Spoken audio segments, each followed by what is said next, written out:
The moment I said "I do" to Emily in front of 200 guests at the ornate Chicago church, my stomach twisted into knots that had nothing to do with nerves and everything to do with the man standing in the third row, his eyes locked on mine with a pain I knew all too well. Luis had been my best friend since college, the one person who made me feel alive in a world where I was taught to hide who I really was, and now here I was marrying a woman my family had chosen to fix me, pretending that the love I felt for him was just friendship.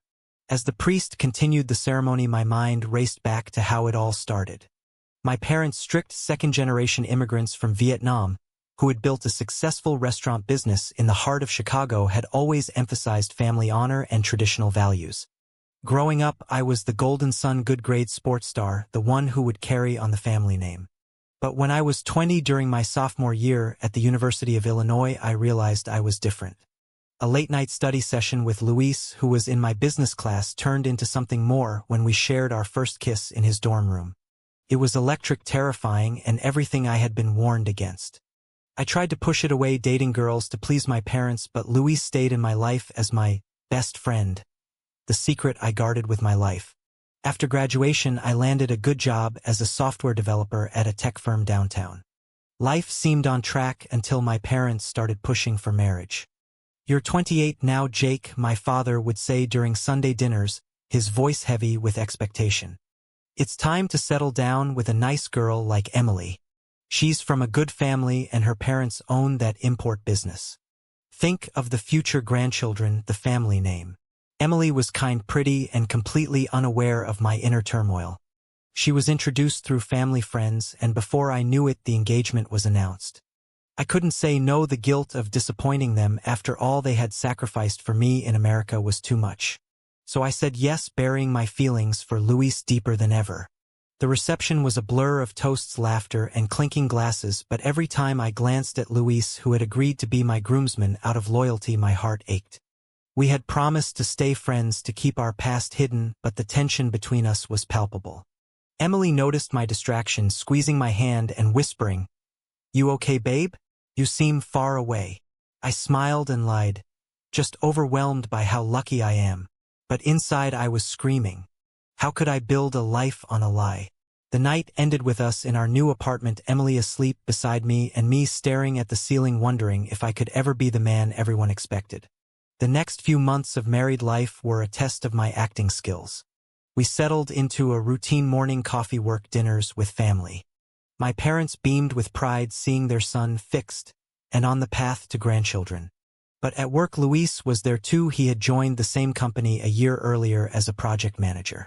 Our interactions were professional on the surface, but stolen moments in the break room or late-night texts kept the flame alive. "I miss you, Jake," he messaged one evening when Emily was out with friends. "This is killing me," I replied with a simple heart emoji, knowing it was risky but unable to stop. One weekend, my family hosted a barbecue at their suburban home. Luis came as my best friend, bringing a gift for the newlyweds.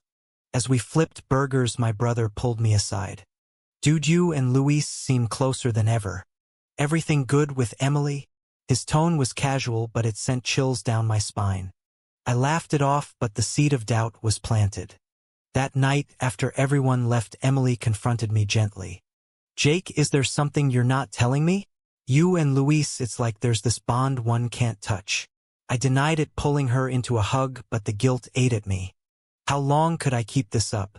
As weeks turned into months, the psychological pressure mounted. I started having nightmares about being exposed, losing everything. Luis suggested we talk less to protect me, but that only made the longing worse. I began questioning my decisions. Was family approval worth sacrificing my happiness? The conflict inside me grew each day, a battle between the dutiful son and the man who yearned for authenticity. Little did I know a single event would soon shatter the fragile facade I had built. The single event came 3 months later during a company team-building retreat in Wisconsin. The whole department drove up to a lakeside cabin for 3 days of workshops and bonding activities. Emily stayed home with a cold, so I went alone, relieved to have space but terrified of what might happen around Luis. The first night, after dinner, everyone gathered around a bonfire sharing stories. Luis sat across from me, the firelight dancing on his face, making it impossible to look away. When it was his turn, he spoke about loyalty and how some friendships are worth every risk. His eyes met mine for a split second, and I felt the old spark ignite again. The next morning we were paired for a trust fall exercise. As I stood on the platform ready to fall backward into his arms, my heart pounded. "I've got you," he whispered, just loud enough for me to hear. When I let go and landed safely in his strong grip, the world narrowed to just us. Later, during a hike through the woods, we found ourselves alone on a quiet trail. "Jake, we can't keep doing this," Luis said, stopping under a tall pine tree. "You're married now. I'm trying to move on, but seeing you every day is torture." His voice cracked, and I reached for his hand without thinking. "I know," I admitted, "but I can't lose you either. You're the only one who really sees me." That conversation lingered like a shadow over the rest of the retreat. Back in Chicago, the misunderstandings started piling up. Emily found an old photo of me and Luis from college in my drawer and asked why I kept it hidden. I brushed it off as nostalgia, but she grew quieter, more watchful. At work, rumors began circulating after a colleague saw us laughing too closely in the parking lot. My boss pulled me aside one afternoon. "Everything okay at home, Jake? You seem distracted lately." I assured him everything was fine, but inside the walls were closing in. Then came the first real betrayal. My sister Sarah, who had always been my closest ally in the family, accidentally overheard a late-night phone call between me and Luis. She didn't confront me right away, but the next Sunday at dinner her questions were pointed. "So Luis is still single, huh? You two spend a lot of time together for just friends." My parents exchanged glances and the air grew thick. I changed the subject quickly, but the damage was done. That night Emily waited up for me, her eyes red from crying. "Jake, tell me the truth. Is there someone else?" I froze, unable to lie anymore, yet terrified to speak the words. Instead I held her and promised I loved her, which was true in its own complicated way, but not the way she deserved. The following weeks were hell. I threw myself into work, finishing a major project ahead of schedule, hoping success would distract everyone. Luis kept his distance, respecting my marriage, but the silence between us hurt more than any argument. One rainy evening I drove to his apartment unannounced. When he opened the door, his expression was a mix of surprise and sorrow. "You shouldn't be here," he said, but he let me in anyway. We talked for hours about the past, the present, and the impossible future. "I never stopped loving you, Jake," he confessed, tears in his eyes. That admission cracked something open inside me. For the first time I admitted out loud that I felt the same, and that the marriage was a mistake born of fear. Driving home that night, the rain blurred the city lights, mirroring the turmoil in my heart. I knew a decision was coming, one that would change everything. The psychological weight pressed down harder than ever, but for the first time I felt a flicker of clarity. Living a lie was slowly killing me, and I had to choose who I wanted to be. The choice became unavoidable 2 weeks later when my sister Sarah finally confronted me in private. She showed up at my apartment one afternoon while Emily was at yoga class, her face pale with worry. "Jake, I know," she said simply. "I heard you and Luis on the phone. I've suspected for years, but I kept quiet because I love you. But this isn't fair to Emily or to yourself." Her words hit like a punch. I sank onto the couch and for the first time told someone the whole truth: the college romance, the forced engagement, the daily battle to pretend. Sarah listened without judgment, then hugged me tightly. "You have to tell Mom and Dad. And Emily. This secret is destroying you." That conversation set off a chain reaction. I spent the next 3 days rehearsing what I would say, but fear kept me silent. Then the secret exploded on its own. Emily found a message on my phone from Luis, a simple "thinking of you always" that I had forgotten to delete. She read it, sat down at the kitchen table, and waited for me to come home from work. When I walked in, the look on her face told me everything. "How long, Jake?" she asked, her voice shaking. Couldn't lie anymore. I sat across from her and confessed it all: the love for Luis, the pressure from my family, the guilt that had been eating me alive. Emily cried quietly, then stood up with surprising dignity. "I deserve better than being someone's cover story," she said. "I'm moving out tomorrow. We'll figure out the divorce later." The news spread like wildfire through the family. My father called me that same night, his voice cold with anger. "What have you done to this family, Jake? After everything we sacrificed for you in this country, you throw it away for that." He couldn't even say the word. My mother sobbed in the background, begging me to reconsider, to go to counseling, to think of the relatives back home who would be ashamed. The betrayal cut deep, not from Emily but from the people who were supposed to love me unconditionally. Luis tried to support me from afar, but when my brother showed up at his door warning him to stay away, the pressure became too much for both of us. I moved into a small studio apartment near the office the same week. The silence was deafening.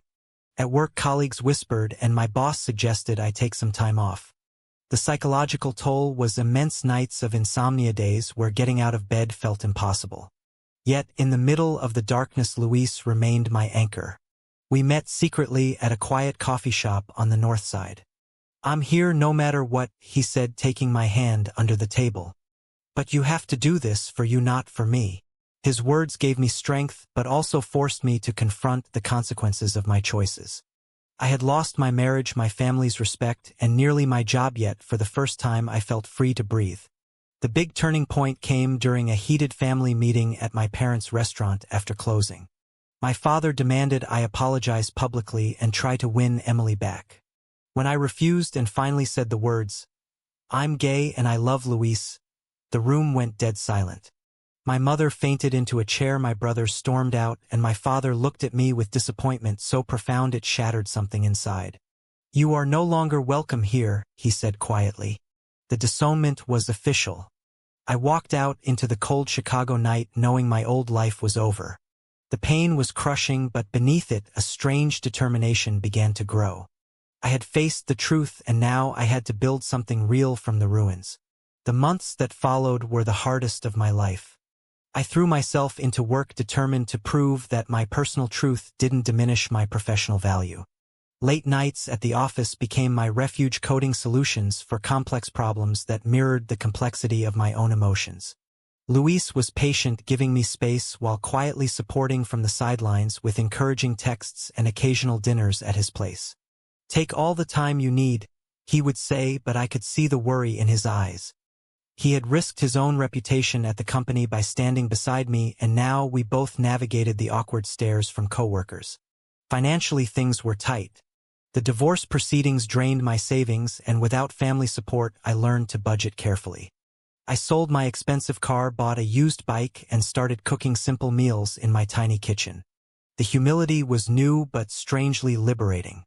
One evening, after a particularly rough day at work, where my father's words still echoed in my head, I broke down in Luis's arms. "I sacrificed everything," I whispered. He held me close and replied, "No, Jake, you finally chose yourself, and that's the bravest thing anyone can do." His words planted the seed of healing. Slowly, I began rebuilding. I joined a local LGBT support group where I met other men who had walked similar paths. Their stories of rejection and eventual triumph gave me hope.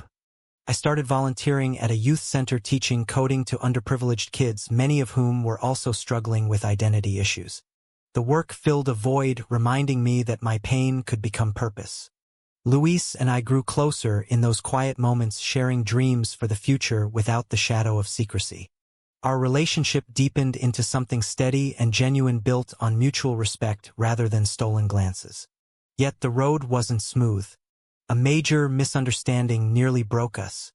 One weekend, I canceled plans with Luis to attend a mandatory family mediation session my mother had begged for. She hoped reconciliation was possible, but my father remained unmoved. When I explained to Luis later, he misunderstood, thinking I was still torn between family and him. "If you need to go back to that life, I won't stop you," he said, his voice tight with hurt. The argument that followed was raw and honest. I had to prove through actions, not words, that he was my future. The next day, I showed up at his door with plane tickets to a short getaway in Michigan. "This is us starting fresh," I told him. We spent the weekend walking beaches, talking late into the night, and for the first time I felt truly seen and accepted. Professionally, things turned around too. My dedication paid off when I led a team that landed a major contract with a national client. The promotion came with a raise and new responsibilities. I used the extra money to furnish my apartment, making it feel like a real home. Luis moved in gradually, first a toothbrush, then clothes, until one morning we woke up and realized we were living together. The happiness was quiet but profound. Still, the ache of family rejection lingered. My mother sent occasional texts checking on me, but my father's silence was a wall I didn't know how to climb. The sacrifice had been real, but so was the growth. I was becoming the man I was always meant to be: strong, independent, and finally honest with myself. As the seasons changed in Chicago, so did my perspective. Spring brought longer days and a renewed sense of possibility. Luis and I started small traditions: weekend farmers market visits, movie nights where we debated plot twists, and morning runs along the lakefront. These simple moments healed wounds I didn't know were still open. Work continued to thrive, and I was asked to speak at an industry conference about innovative software solutions. Standing on stage, I realized how far I had come from the scared groom at the altar to a confident professional who no longer hid any part of himself. The real test of my growth arrived when my mother called one afternoon. "Your father had a mild heart scare," she said, her voice trembling. "He's okay, but it made him think. He wants to see you, Jake, but only if you come alone." The invitation stirred up every old fear and hope. Luis encouraged me to go. "This is your chance to close the chapter on your terms." I drove to the hospital that evening, my hands shaking on the steering wheel. My father looked smaller in the hospital bed, but his eyes still held the same intensity. We talked awkwardly at first about the weather, then about business. Finally he said, "I don't understand your choices, son, but I can't lose you either. Your mother misses you terribly." It wasn't full acceptance, but it was a crack in the wall. I left with tears in my eyes, feeling both exhausted and hopeful. That conversation sparked a series of careful family meetings. My brother remained distant, but my sister became a bridge, bringing small updates and photos. Emily had moved on, remarried, and sent me a kind message wishing me well.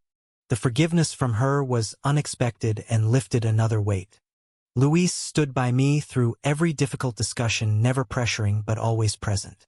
His loyalty taught me the true meaning of partnership. Together we faced the lingering societal stares at restaurants or family events where some relatives still whispered. Each time I chose to hold his hand publicly, it reinforced my decision to live openly. A major sacrifice came when Luis turned down a lucrative job offer in New York to stay in Chicago with me. "My home is wherever you are," he said simply. His choice humbled me, and I promised to support his dreams in return. We started planning a small business together, a tech education startup aimed at helping young people from immigrant families like mine find their paths. The project combined our skills and gave us purpose beyond corporate life. As we worked late nights sketching ideas, the bond between us strengthened into something unbreakable. Emotionally, I continued growing through therapy, learning to process the guilt and shame I had carried for years. The therapist helped me see that choosing authenticity wasn't betrayal, it was the ultimate act of love toward myself and those around me. The psychological consequences of my earlier decisions faded, replaced by quiet confidence. I no longer woke up with dread. Instead, I faced each day grateful for the second chance life had given me. The journey had been painful, but every step, every misunderstanding, every act of courage had shaped me into a better man. By the following summer, our startup was gaining traction. We secured our first round of funding and hired 2 young interns from the community center where I volunteered. The office we rented downtown overlooked the river, and every morning Luis and I walked in together, proud of what we had built. My mother visited once, bringing homemade pho and sitting quietly while we explained the business. She even smiled when Luis joked about my terrible cooking. My father still kept his distance but sent a congratulatory card when our first product launched. The gesture was small, but it meant the world. Luis and I celebrated our 2-year anniversary with a quiet dinner on the rooftop of our new apartment building. The city lights sparkled below, and for the first time I felt completely at peace. "I never imagined this," I told him, holding his hand across the table. "But I wouldn't change a single hard day because it led me here to you." He leaned in and we shared a gentle kiss under the stars, the kind of moment that made every sacrifice worthwhile. Our love had survived misunderstanding, betrayal, and family pressure, emerging stronger and more authentic than I ever dreamed possible. Looking back at the man I was at that wedding altar, I barely recognized him. The journey from forced conformity to genuine freedom had taught me that true success isn't measured by family approval or societal expectations, but by the courage to live honestly. I had lost some relationships but gained a deeper connection with myself and with Luis. My career flourished in ways I never expected, and our startup began mentoring other young men navigating similar struggles. The impact rippled outward, proving that one person's decision to be real could inspire many. Friends from the support group often asked how I found the strength to walk away from everything. I told them it wasn't strength at first, just exhaustion from pretending. The rest came from love, the loyal kind that Luis showed every day, and the self-love I slowly cultivated. The story wasn't perfect. There were still quiet moments of sadness, when I missed family dinners or wondered what grandchildren might have looked like in another life. But those moments no longer defined me. Instead, they reminded me of how far I had come. As we watched the sunrise from our balcony, one crisp autumn morning, Luis turned to me and said, "We made it, Jake." I smiled, knowing he was right. The path had been long and winding, but it had led us both to a place of peace and purpose. In the end, the greatest gift wasn't success or acceptance from others, but the freedom to love openly and live fully as the man I was always meant to be. True or false? Family expectations should always come before personal happiness?